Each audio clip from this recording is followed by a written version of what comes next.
daldalera, pasensya na. Ito ay aking in-introducing ang aking panindang Biko. Ito ay masarap talaga. Walang halong biro. Kapag kumain kayo, malagkit talaga ito. Puro walang halong biro. Sana. Ay, joke lang. Biko mo diha.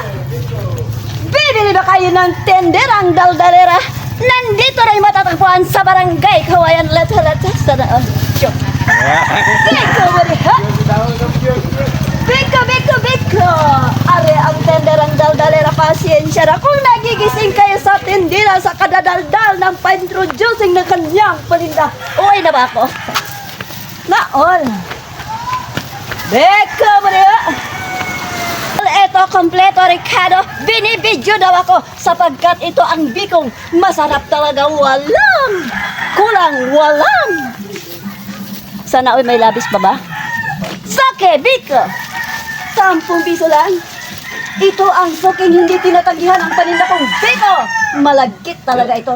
Dilaman. Oo, tamang usahan din nila. Ano? Bay na mo lang usap. Kaya masawat ka. Higpit man na ba talaga ang pangangailangan ng ating buhay? Pasensya na at ako di mahigpit kasi marami akong babayaran.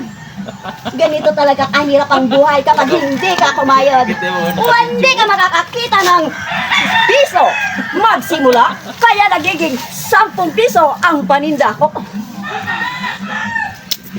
Hello guys, ganun siya magbinta. Kaya yung mga customer daming bumibili. Sa pa lang niya, bili agad dahil magaling mag-alok ng tao.